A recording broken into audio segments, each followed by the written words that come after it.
20 of Silicon Valley's most decorated security engineers. Nearly 9 hours, just over $3. 8 million nals in emergency contracts burned before the sun came up. And the intrusion tearing through Halcyon Systems' core network still had not been stopped.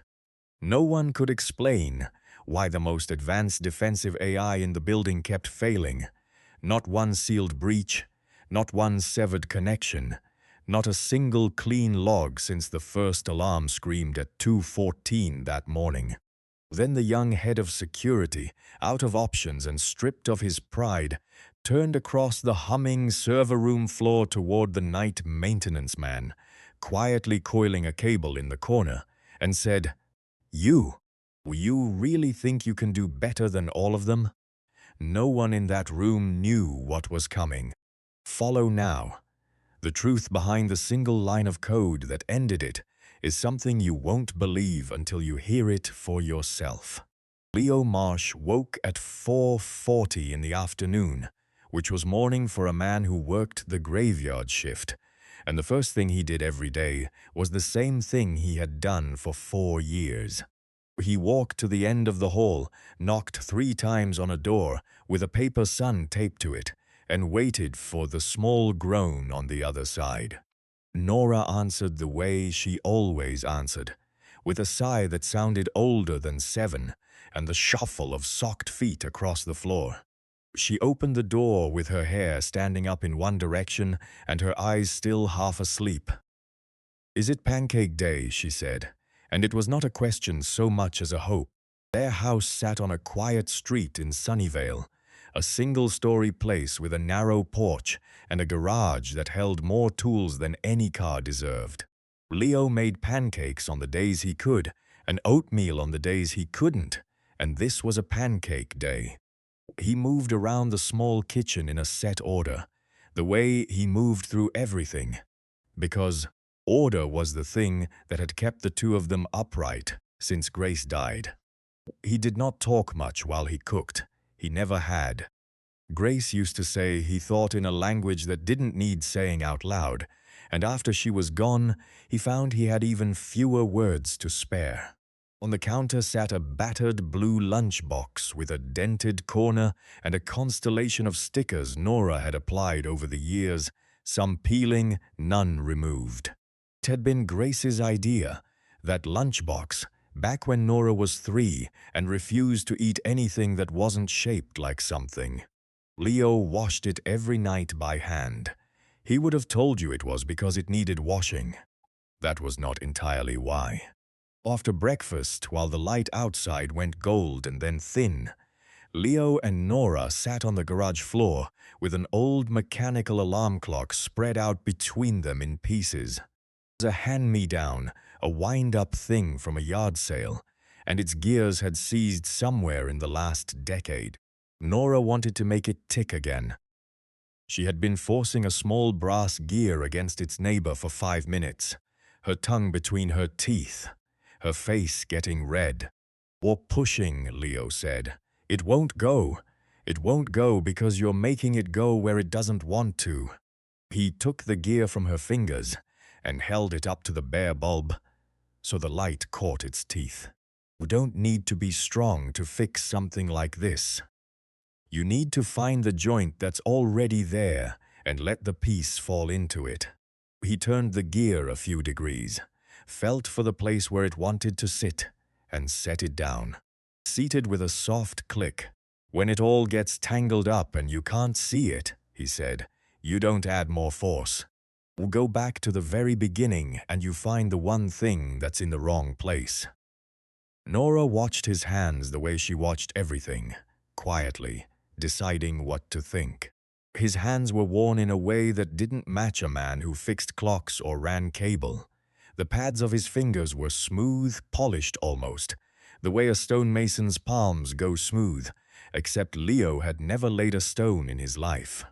When Nora's instruction sheet for the clock lay upside down on the concrete, he reached over without looking and turned it right side up in a single motion. The way a person reads a page they have read 1,000 times. He didn't notice he had done it. She did. At 10 that night, he kissed the top of her head, handed her over to Ruth, Grace's mother, who lived 4 blocks away and kept the overnight watch, and drove the empty freeway toward a building that most people who used the internet had touched without ever knowing its name. Halcyon Systems occupied a low-glass campus off the 237, unremarkable from the road, the kind of place that looked like an insurance office and quietly held up a piece of the modern world. It had been founded in 2009, and in the 17 years since it had grown into something with 6,412 employees, a valuation last printed at $14. $2 billion, and a core platform that other companies, banks, hospitals, 3 separate state agencies, rented without ever seeing. The heart of it lived in a windowless hall the staff called the Cascade. 4 rooms of cabinets breathing cold air lit the pale blue of a swimming pool at night. Leo spent his shifts in there and in the utility corridors behind it, running cable, checking airflow, replacing the small parts that failed in the dark while the rest of the country slept. The woman who ran Halcyon now was Camille Ashford, and she had not chosen the job so much as inherited it. Her father, Julian Ashford, had built the company from a rented room, and when he died 2 years earlier, he had left it to her along with a board of men who had known him for decades and were still deciding, in 100 small ways, whether they would let her be more than his daughter. Camille was 39. She was smart and careful, and she carried the specific tiredness of a person who suspected she was 1 bad week away from proving everyone's worst assumption right. She did not know it yet, but this was going to be the week. The bad week began at 2:14 in the morning, when the monitoring wall in the operations center lit red and a single alert became 40. Something was inside the Cascade. Not knocking on the door, inside, moving between systems, touching things it should not have been able to touch. The on-call team escalated within minutes, and by 3, the head of security had arrived with his coat still on. His name was Preston Vaughan, and he was 34, and he had been hired 8 months earlier from a firm that specialized in the kind of security you buy rather than the kind you build. He was good at the theater of it, at dashboards and briefings and the confident language of threat. When he walked into the operations center that night, the first thing he did was order the entire perimeter hardened and a slate of premium tools switched on, tools with names like sword brands, each one costing more per hour than Leo made in a month. By 4, he had 20 specialists on video from 3 time zones. By 5, he had spent the first $1 million, when the intruder was still there. It was there because it kept coming back. That was the thing none of them could make sense of. They would find the compromised node, sever it, watch it go dark on the wall. And within 20 or 30 seconds it would light up again, trusted, talking, as if the system itself had reached out and welcomed the enemy home. They killed it and it returned. They walled it off and it returned. Preston's specialists rotated through theories the way gamblers rotate through systems, each one certain, each one wrong. They added a layer, then another, and the more they added, the more the whole structure groaned, because the truth of the Cascade was that it was old underneath its polish, and nobody in that room had been there when it was young. Nobody except 2 people, and one of them was carrying a coil of cable down the far wall, doing his job, saying nothing. Leo had been watching the wall the way you watch weather. He wasn't supposed to look. His badge got him into the utility corridors and the floor, not into the incident. But the operations center was glass on 3 sides, and the great red map of the intrusion was hard to miss for a man who had drawn the first version of that map with his own hand. Read the scrolling log feed on the nearest overflow, monitor the way other people read a headline at a glance, taking in a whole paragraph of machine language in the time it took most people to find the first line. And what he read, over and over, was a small repeating handshake, an old one, a call and response between systems that he recognized the way you recognize your own handwriting. The system wasn't being broken into again and again. The system was letting the intruder back in on purpose because a very long time ago someone had told it to. There was a man beside Leo who saw him reading. Marcus Doyle was 58, a senior operations engineer who had been at Halcyon since the second year, back when the whole company fit on one floor and the coffee was bad and the future was a rumor. Marcus had a bad knee and a good memory, and he had known who Leo was from the first week Leo showed up in a maintenance uniform 4 years earlier. He had never said a word about it. It was not his secret to tell, and he had watched enough men be ground down by this industry to understand why a person might choose to disappear. But Marcus watched Leo read that log now, and he watched the small change in the set of Leo's shoulders, and he felt something old and buried start to move. Around 6 in the morning, the intruder reached the billing systems, and the stakes stopped being abstract. Halcyon didn't just run its own store. It held the keys for others, and if those keys walked out the door, the damage would spread to places that had nothing to do with Silicon Valley. A hospital network in Ohio, a payroll system that 4,000 small businesses trusted, the quiet plumbing of ordinary life. Camille arrived at 6:20 having not slept, and Preston briefed her in the confident cadence of a man managing up, describing the tools he had deployed and the experts he had engaged and the containment he was hours away from achieving. He had been hours away for 3 hours. It was somewhere in the 7th hour that Leo did the thing he had promised himself 4 years ago that he would never do again. He spoke. He was near the operations center door, close enough to be heard, and he said it quietly, almost to himself. The way a person says the answer to a crossword they weren't supposed to be reading over someone's shoulder. "It's not getting back in," he said. "You're letting it back in. It's the legacy reattest. Turn off the reattest and your containment holds." For a moment no one reacted, because the words had come from the wrong part of the room.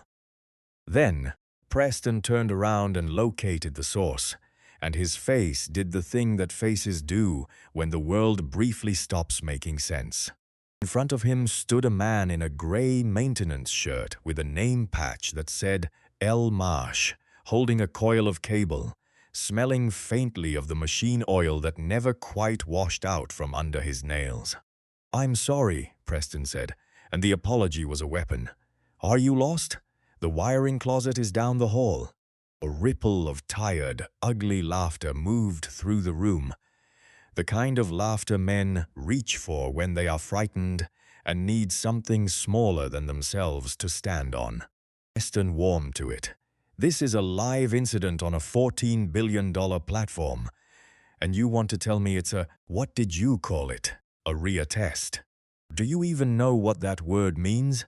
Or did you read it on the screen just now?" He shook his head and turned back to his experts. "Get him off the floor, and somebody tell facilities that help is offering opinions again." Leo did not answer. He had been in rooms like this before, more of them than Preston had years in the trade, and he knew the exact shape of the thing that was happening and how little arguing would do to change it.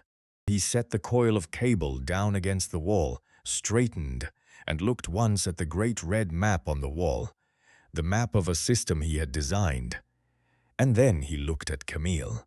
Camille looked back, and here is where the story turns, because she felt something in that glance that she could not name, a familiarity, a weight, and for one held breath, she almost stopped it. She almost said, "Wait."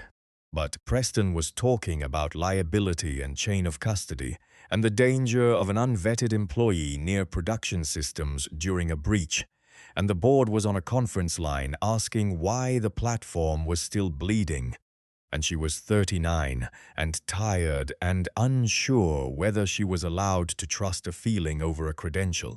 So she made the safe call, which was the wrong call, and she did not say, "Wait." She said, "Please escort Mr. Marsh back to his duties." And they did. The specialist filed out an hour later.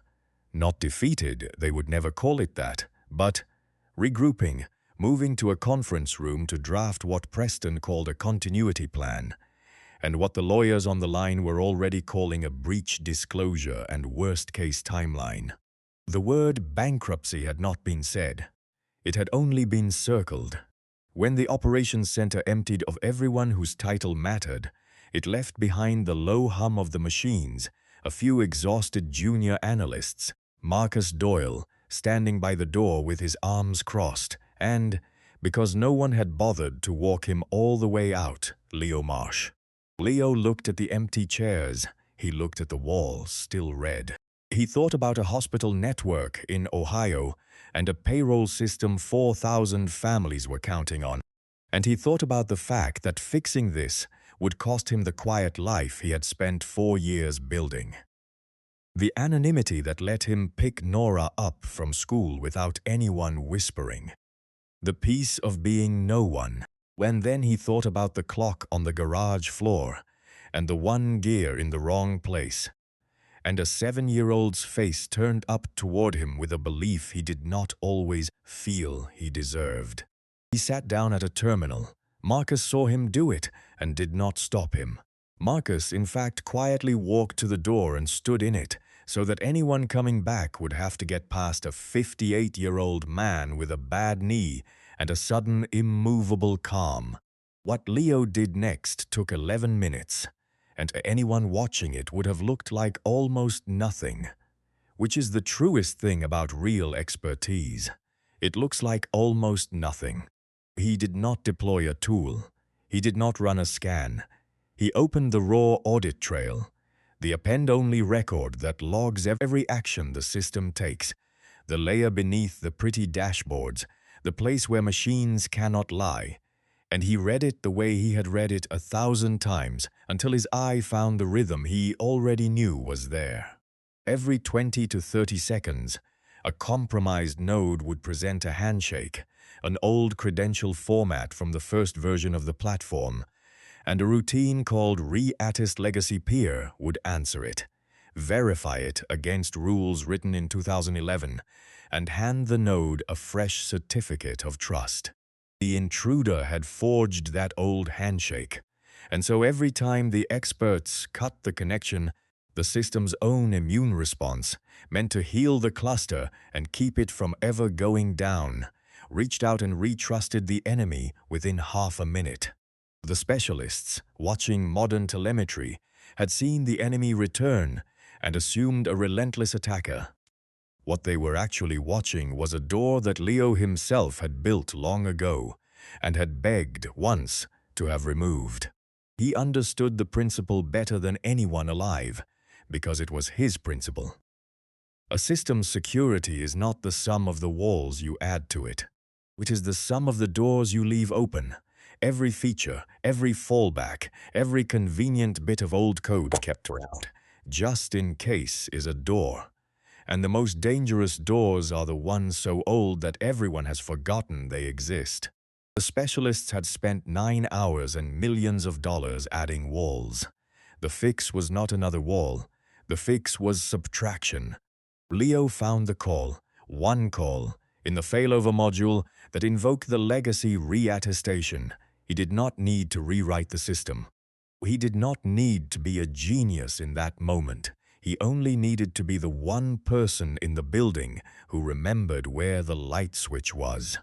He changed the routine from fail open to fail closed so that a node presenting the ancient handshake would no longer be automatically retrusted, but quarantined and flagged for a human.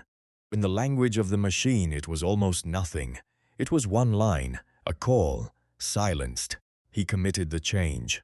He held his breath the way everyone in every room like this has always held their breath. For 13 seconds, nothing happened. The wall stayed red. Dust turned slowly in the blue light over the cabinets. Somewhere a fan spun up and settled. Then, one by one, the red nodes on the great map began to go dark and stay dark. Not walled off this time, but simply no longer welcomed back.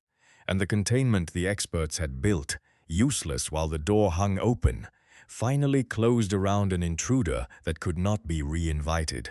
The map went from red to amber, from amber slowly to green. Marcus Doyle let out a breath that had been 17 years in the making. "There he is," he said, to no one, to himself, to a memory. Leo stood up. He should have felt something like triumph. What he felt mostly was tired and a quiet dread, because he knew exactly what came next, and it was not applause. Preston came back in at 11:47, mid-sentence, briefing a lawyer on the phone about the realistic recovery window, and stopped when he saw the wall. Green, all of it. He looked at the wall, and then at the junior analysts, who would not meet his eyes, and then at Marcus, and finally at the maintenance man standing beside a terminal that should have been locked to him. Something crossed Preston's face that was not relief. It was the specific fear of a man who has just realized that the story he was about to tell, the story in which he heroically managed an unprecedented attack, has been quietly replaced by a different story, one in which the help fixed in 11 minutes what he could not fix in 9 hours. He chose in that instant the path he would never leave.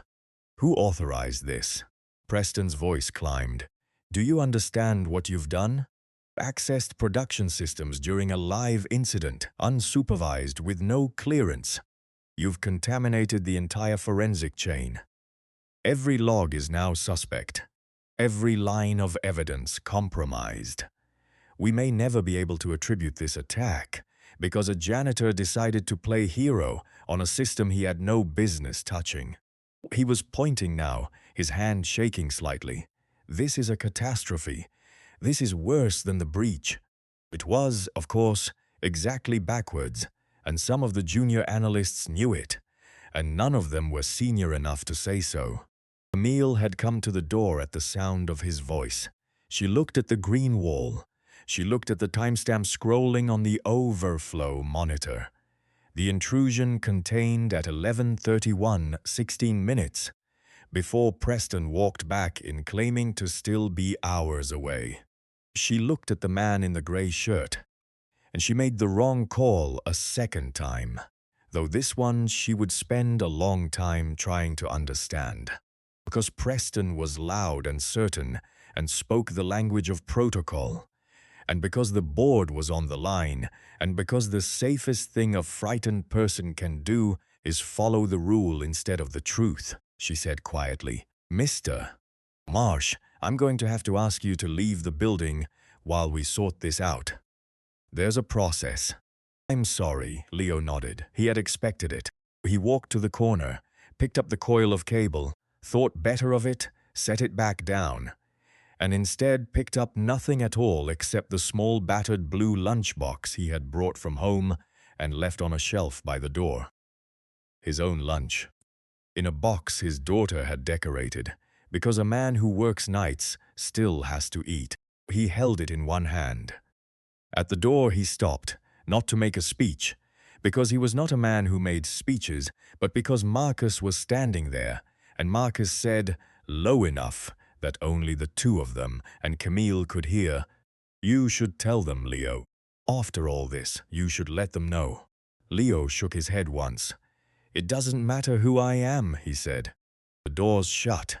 That's the part that matters." And to Camille, evenly without heat, he said the only thing he offered in his own defense the entire day.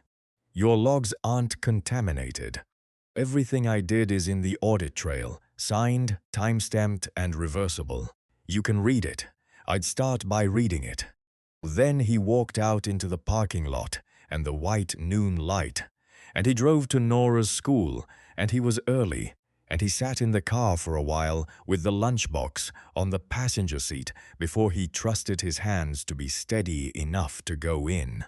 The truth did not surface all at once. It surfaced the way water finds a crack, slowly, then all at once. Began that afternoon with Marcus Doyle, who walked into Camille's office uninvited, shut the door, and said he had something she needed to see before she signed anything the lawyers put in front of her. Pulled up the audit trail Leo had told her to read, and he walked her through it, timestamp by timestamp, showing her a clean, honest, fully documented record. Not the mess Preston had described, but a surgical, reversible change made by a person who plainly knew the system better than the system knew itself. Then Marcus did the thing he had promised himself 17 years ago that he would do if the moment ever came. He pulled the original architecture records. The core of Halcyon's platform, the foundation that the whole 2 billion company stood on, the thing every one of Preston's specialists had been afraid to touch because it was too old and too deep, had a chief architect. Employee number 7.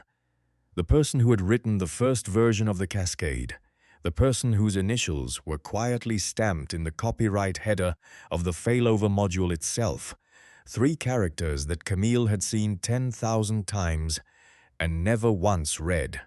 L. E.M. Leo Everett Marsh.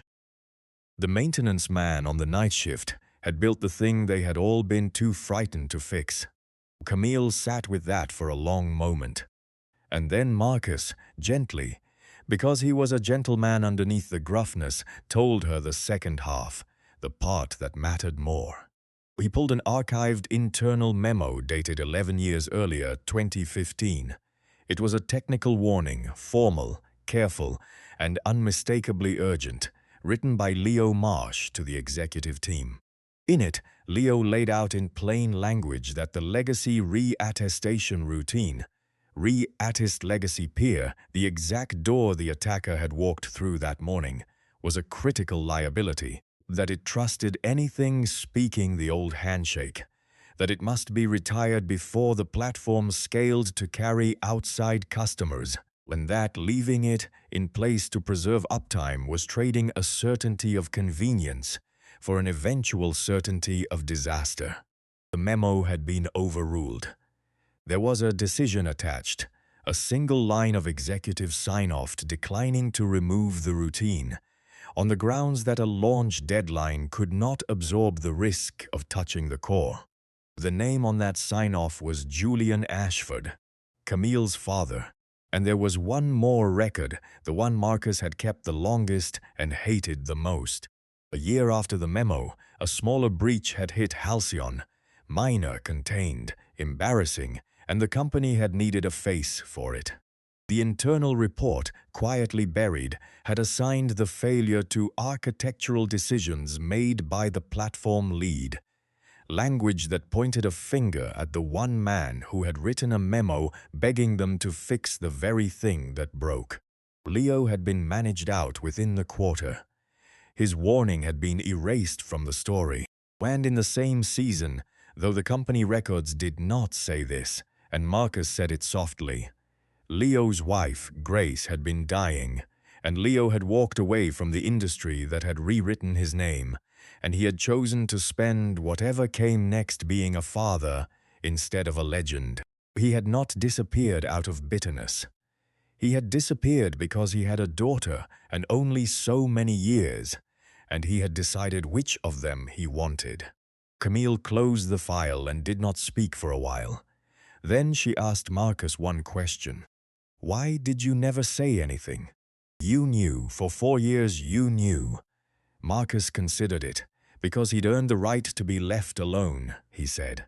A man gives this place everything, and it takes his name and hands it to someone else. The least you can do is let him have his quiet. He looked at her, not unkindly. But you asked me a straight question just now, and he shut your breach for you and asked for nothing. I'm too old to keep a secret that's turned into a lie. What followed unspooled over weeks, and none of it came from Leo Marsh, who had gone back to his mornings and his pancakes and his coil of cable, and said nothing to anyone. It came instead from Preston Vaughan's inability to stop talking. Preston did not apologize. He did not reconsider. When the incident review board convened, a formal, unglamorous process, the kind of thing that decides careers in conference rooms with bad coffee, he arrived with a narrative and defended it to the end. He argued that the intruder had been contained by the layered defenses he had ordered, and that the maintenance workers' change had been a reckless coincidence that happened to align with his own imminent success. He argued that the real story was the contamination of the forensic chain. He argued that standards had been protected. He used the word standards a great deal. The trouble was the record, and the record did not care what Preston argued. A forensic review conducted by an outside firm precisely because no one trusted the inside anymore established three things in flat, unemotional language. First, that the intrusion had persisted solely through the legacy reattestation routine, and that the single change disabling that routine was the action that ended it. Second, that the change had been clean, documented, and reversible, and that the forensic chain was intact, the exact opposite of what Preston had told his CEO and his board. And third, most damning, they found a ticket. Weeks before the attack, a junior engineer had flagged the legacy reattestation routine as an anomaly, had asked in writing whether it should be reviewed, and had been told no. The ticket had been closed. The person who closed it, with a one-line comment calling the concern a waste of the team's time, was Preston Vaughan. He had been handed the exact warning in miniature weeks before the disaster, and he had marked it and shut it, the same way he had marked and shut the man who tried to give it to him again on the day it mattered. There was no dramatic confrontation. That was not how this kind of thing ended in the real world. It ended in a series of meetings, each quieter and more final than the last. The board, which had spent 2 years wondering whether Camille was ready to lead, discovered that the thing it should have been worried about was the man she had hired to protect the company. Preston's contract was terminated for cause. His firm, learning why, declined to take him back. In an industry that runs on reputation, the story of the security chief who ridiculed the correct diagnosis, buried the warning ticket, and then lied to his own board about a contamination that never happened, traveled faster than any press release could have carried it. He gave one interview months later, in which he described himself as the victim of a company that had abandoned its standards. He never once said the word sorry. He believed to the end that he had been the only serious person in a room full of amateurs. That belief was the whole of his undoing, and he never saw it, because a man who cannot imagine he is wrong has no way to find the door out of the mistake. Halcyon changed slowly in the months after. Not dramatically. Real change is rarely dramatic. Camille commissioned a full review of the platform with a single unfashionable instruction: not to add, but to remove. To find every legacy routine, every forgotten fallback, every convenient old door that had been kept just in case, and to close the ones that no longer earned their keep. The engineers, half of whom had never been told the company, had a founding architect other than Julian Ashford, gave the initiative a nickname among themselves. They called it Marsh's Razor, after the old idea that the simplest sufficient explanation is usually the right one, and after a name that had started, quietly, to be spoken again in the halls where it had once been erased. In the copyright header of the failover module, the 3 characters LEM were still there, and now people knew whose they were. Camille did the harder thing last, because it was the thing she could not delegate.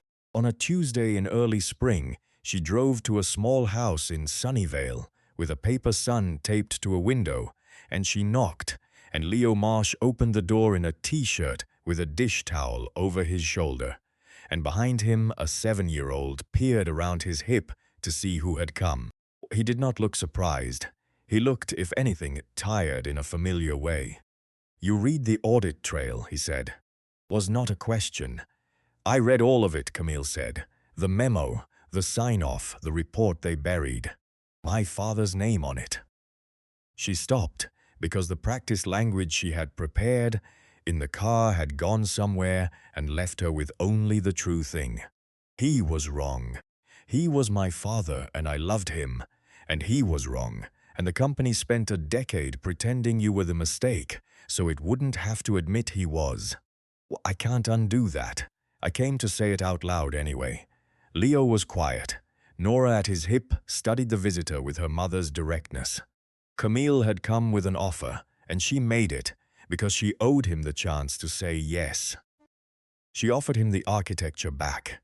His name restored on the record, publicly, formally, the buried report retracted and corrected. And she offered him a role, any role, or on any terms he wanted, with a number attached that would have made most people in the industry stop breathing. The kind of number that a company writes when it is trying to buy back its own soul. Leo listened to all of it. Then he crouched down, not to answer her yet, but because Nora had tugged his sleeve to ask, in the loud whisper of a child who has not yet learned that whispers are supposed to be private, whether the lady was going to make Daddy work nights again. He smoothed her hair and told her no, not tonight, and told her to go finish setting the 2 plates for dinner, and she went. He stood back up. "The name," he said. "Restore the name, not for me.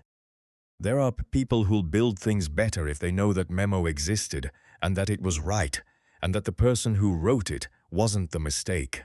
He paused. "That part, yes. Do that." Camille waited for the rest. "The job," Leo said, and he glanced back through the doorway toward the small kitchen and the 2 plates and the girl carefully placing forks. "A number like that can hire 20 more experts. Better ones than me, probably. But my daughter only gets 1 father, and she doesn't get these years twice." He said it without drama, the way he said everything, the way a man states a fact he settled long ago. "I already made the trade I wanted to make. I made it 4 years ago. I'm not looking to unmake it." Camille nodded slowly, and she understood that she had been told something she would carry for a long time. They settled on something small in the end, which was the only thing that fit. Twice a month, on his own schedule, Leo would sit with the engineers working on Marsh's razor and tell them where the old doors were buried. Because he was the only one who remembered, and the company would pay him fairly for those afternoons and otherwise leave him alone. It was not a triumphant return. It was better than that. It was a man being seen at last for exactly who he was, and choosing all the same to remain who he had decided to become. The last afternoon of that first spring, Leo Marsh drove home from one of those sessions and got there early. And he sat on the garage floor with Nora, and the 2 of them wound the old alarm clock they had finally finished, gear by gear, in its right order. It ticked. Nora looked up at him with the uncomplicated belief that had never once wavered, not on the day the world told him he was no one, and not on the day it discovered it had been wrong. Wound the clock a little tighter and set it on the shelf where it would wake no one, because he did not need an alarm and never had. "See," he told her, "you didn't force it. You found the one thing in the wrong place, and you put it back." He kissed the top of her head.